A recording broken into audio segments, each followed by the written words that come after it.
आज मैं आपको ईएफएम के फर्स्ट पेपर बिजनेस इकोनॉमिक्स के फर्स्ट यूनिट व्यावसायिक अर्थशास्त्र का अर्थ और क्षेत्र, ये हमारी फर्स्ट यूनिट का फर्स्ट चैप्टर है, meaning and scope of business economics. और फर्स्ट पेपर है ये हमारा व्यावसायिक अर्थशास्त्र या बिजनेस इकोनॉमिक्स, और उसमें भी फर्स्ट यूनिट और फर्स्ट यूनिट का फर्स्ट चैप्टर। तो लेट अस स्टार्ट कि बिजनेस इकोनॉमिक्स का कैसे इंट्रोड्यूस हुआ, कैसे ये स्टार्ट हुआ।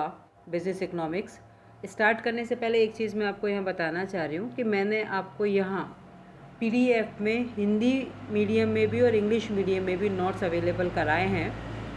और आप जो भी मीडियम आपका है, चाहे आप हिंदी मीडियम से हैं चाहे आप इंग्लिश मीडियम से, उन नोट्स से आप टैली कर सकते हैं। और यहाँ ऑडियो का आपका एक रिप्रेजेंटेशन है जिससे आपको ये क्लियर हो जाएगा कि हम क्या पढ़ना चाह रहे हैं और कैसे पढ़ेंगे। तो इसको दोनों को, मतलब पीडीएफ को और इस ऑडियो को, दोनों को आपको लिंक करके अपने चैप्टर को समझना है। और इनकेस यदि कोई प्रॉब्लम आती है तो मेरे को आप पर्सनल फ़ोन पर, मेरे फ़ोन पर आप मेरे से कांटेक्ट कर सकते हैं। तो आज से ही अपन ये स्टार्ट कर रहे हैं। कुछ रीजंस की वजह से हम पिछले कुछ दिनों से नहीं पढ़ पाए थे, कंटिन्यू नहीं रह पाए थे। तो आज मैं आपके सामने स्टार्ट कर रही हूँ व्यावसायिक अर्थशास्त्र का अर्थ, meaning of business economics. Basically economics एक ऐसा सोशल साइंस है, सामाजिक विज्ञान है, जिसमें मनुष्य की उन्हीं क्रियाओं का अध्ययन किया जाता है जो धन कमाने और धन खर्च करने से संबंधित होती है। यानी only those activities of mankind are studies which are concerned with earnings and spending of money। और बेसिकली इन क्रियाओं के सफल संचालन के लिए सैद्धांतिक अर्थशास्त्र के कुछ नियम और उपनियम बनाए गए हैं। For the successful handling of these activities certain laws and rules are formulated which are known as various theories of economy phenomena। व्यवहारिक जीवन में इन नियमों का उपयोग करना ही व्यावसायिक अर्थशास्त्र का विषय है। इन प्रैक्टिकल प्रैक्टिस या in practical basically we can say like in a practical life the use of these laws and rules are the subject of business economics. तो लेट अस स्टार्ट कि what is the definition of business economics. व्यावसायिक अर्थशास्त्र की परिभाषा क्या है। परिभाषाओं का अर्थ समझने के लिए हम पहले मीनिंग का अर्थ समझ चुके हैं और अब यहाँ डेफिनेशंस का मैं एक्सप्लेन कर रही हूँ। डेफिनेशन एक्सप्लेन करने से पहले मैं आपको एक चीज़ क्लियर करना चाह रही हूँ कि जैसे ही हम इस सब्जेक्ट में या किसी भी सब्जेक्ट में डेफिनेशन पोर्शन पर आते हैं तो 2 या 3 अकॉर्डिंग टू इकोनॉमिक्स या अकॉर्डिंग टू साइंटिस्ट यानी वैज्ञानिकों के अनुसार, अर्थशास्त्रियों के अनुसार हम 2-3 परिभाषाएं लेंगे, जितने भी आप इजीली लर्न कर सकते हैं, 2-3। और उसको लिखने का तरीका ये होता है, जैसे मैंने यहाँ आपके सामने स्पष्ट है, फर्स्ट डेफिनेशन मैंने ले रखी है स्पेंसर तथा सिगिलमैन के अनुसार। तो इसको लिखने का तरीका होता है, यही हेडिंग आप लगाएं, स्पेंसर तथा सिगिलमैन के अनुसार। और जैसे ही डेफिनेशन स्टार्ट होती है इन्वर्टेड कॉमाज में हम स्टार्ट करते हैं, और जैसे ही डेफिनेशन ख़त्म होगी इन्वर्टेड कॉमाज से हम उसको डेफिनेशन को ख़त्म कर देते हैं। जैसे ये डेफिनेशन मैं आपको बताती हूँ कि कैसे है कि व्यावसायिक अर्थशास्त्र अर्थशास्त्र के सिद्धांत तथा व्यापार पद्धति का इस उद्देश्य से किया गया समन्वय है कि प्रबंधकों को निर्णय लेने और भावी नियोजन करने में सुविधा हो। यानी इस परिभाषा के अनुसार बिजनेस इकोनॉमिक्स तथा व्यापार पद्धति का समन्वय है। यह समन्वय इस उद्देश्य से किया गया है कि प्रबंधकों को अपने व्यवसाय की विभिन्न क्रियाओं के संबंध में नियोजन करने में सुविधा हो। दूसरी डेफिनेशन जैसे मैंने यहाँ लिख रखी है जोसेफ एल मैसी के शब्दों में, व्यावसायिक अर्थशास्त्र प्रबंध द्वारा आर्थिक सिद्धांतों को व्यावसायिक निर्णय लेने की प्रक्रिया में प्रयोग करना है। तीसरा है हमारा डब्ल्यू हेंस के शब्दों में, व्यावसायिक अर्थशास्त्र निर्णय लेने में प्रयोग होने वाला अर्थशास्त्र है। यह अर्थशास्त्र की एक विशिष्ट शाखा है जो निरपेक्ष सिद्धांत तथा प्रबंधकीय व्यवहार के बीच की घाटी के सेतु बंधन का कार्य करता है। यह समस्याओं के स्पष्टीकरण, सूचनाओं के संगठन और मूल्यांकन तथा वैकल्पिक व्यवहारों की तुलना में आर्थिक विश्लेषण के उपकरणों के प्रयोग को अधिक महत्व देता है। इस प्रकार हमने यहाँ पर 3 डेफिनेशन ली, इनमें से आप कोई भी 2 अपने इजीनेस के अनुसार लर्न कर सकते हैं। डेफिनेशन देने के बाद आपका एक पॉइंट जरूर से आना चाहिए लास्ट में, कंक्लूजन या निष्कर्ष। और कंक्लूजन में आपको अपने स्वयं के शब्दों में अपने खुद की अंडरस्टैंडिंग से लिखना होता है। कैसे लिखते हैं, आई एक्सप्लेन।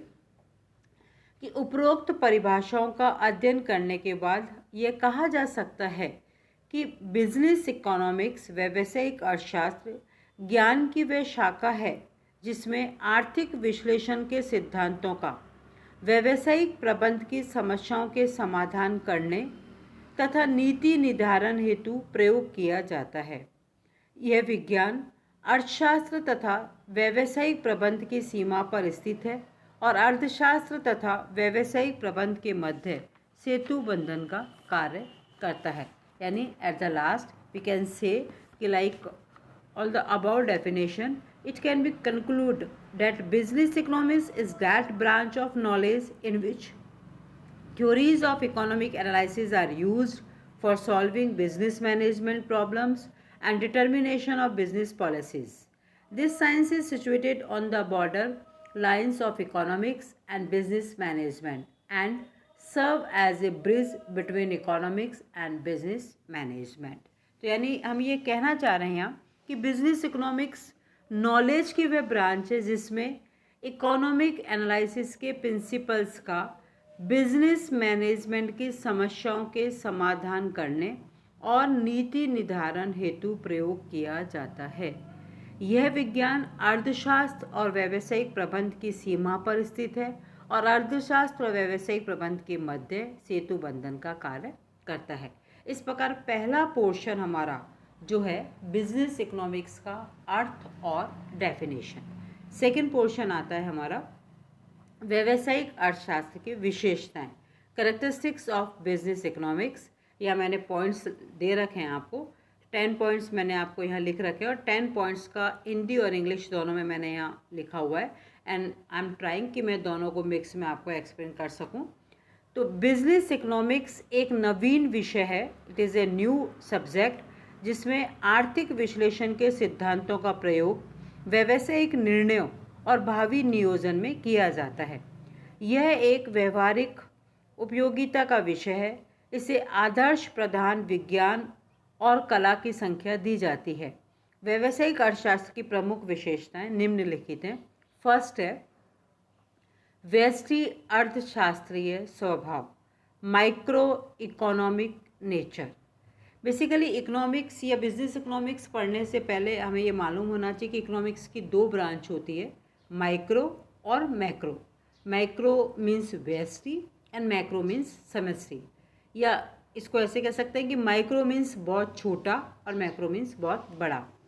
तो व्यावसायिक अर्थशास्त्र का स्वभाव व्यष्टि अर्थशास्त्रीय होता है यानी माइक्रो इकोनॉमिक होता है, क्योंकि इसमें अध्ययन की इकाई व्यष्टि अर्थशास्त्र यानी माइक्रो सूक्ष्म बहुत छोटा की तरह से एक फर्म होती है।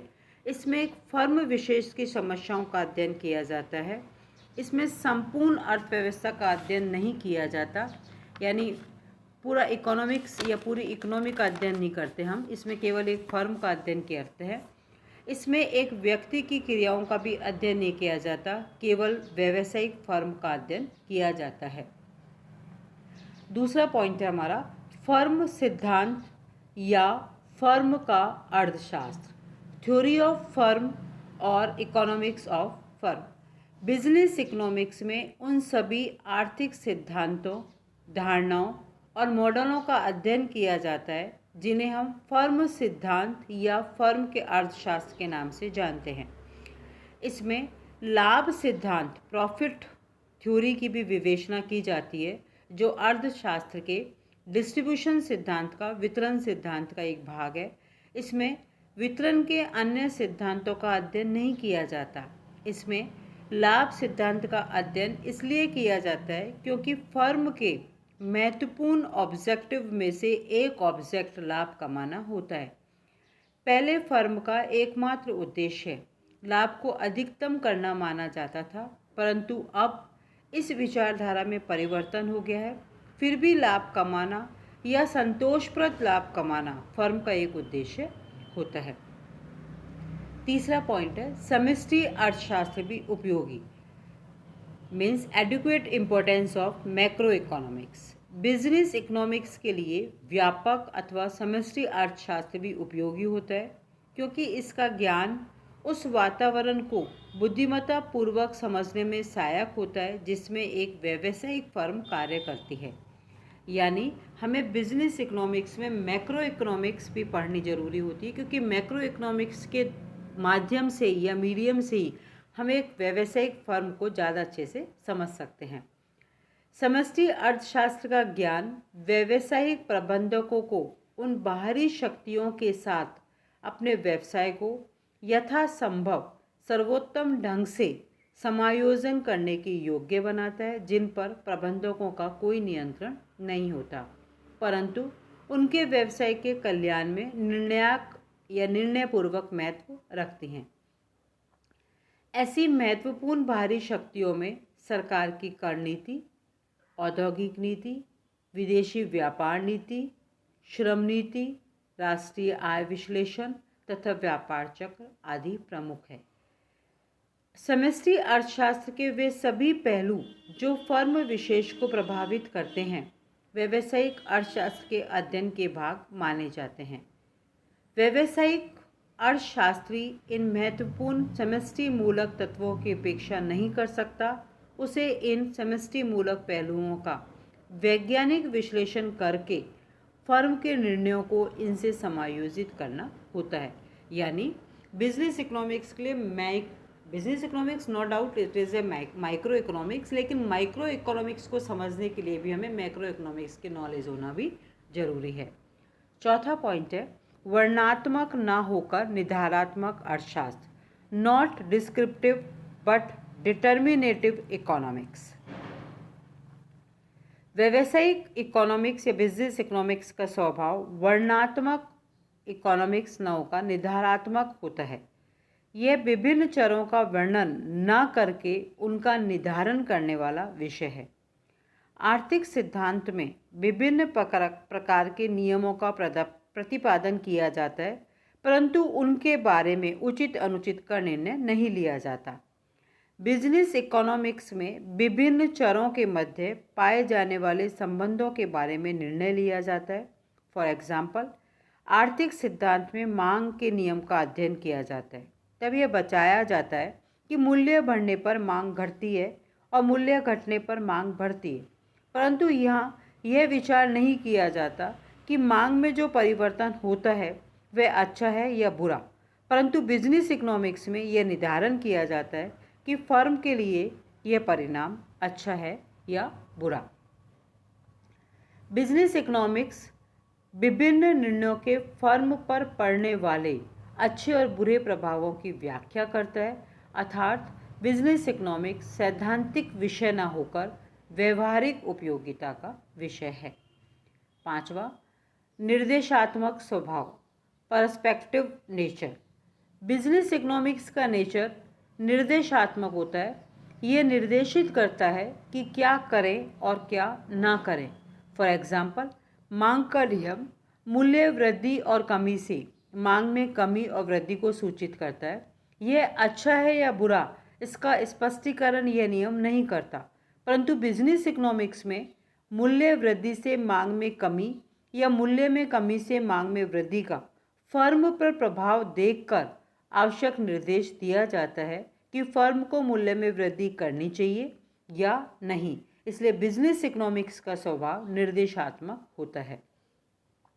6 पॉइंट, निर्णय विभिन्न प्रबंध के स्तरों पर, decision making at various managerial levels. Business economics एक व्यवहारिक विषय है। इसका प्रमुख उद्देश्य और कार्य नीति निर्धारण तथा भावी नियोजन में प्रबंध की सहायता करना है। वास्तविक निर्णय तो स्वयं प्रबंधकों को ही प्रबंध के विभिन्न स्तर पर लेने होते हैं। यह प्रबंधकों को निर्णय लेने में सहायता पहुंचाता है। 7th पॉइंट, समन्वयात्मक प्रकृति, coordinative nature. Business economics micro और मैक्रो आर्थिक विश्लेषणों के सैद्धांतिक तथा व्यवहारिक पहलुओं में सामंजस्य बैठाता है। इसमें आर्थिक सिद्धांतों को व्यवहारिक रूप प्रदान करने का गुण विद्यमान है। यह बिजनेस प्रबंधकों को व्यवसाय की आर्थिक समस्याओं का सैद्धांतिक और व्यवहारिक हल उपलब्ध करवाता है।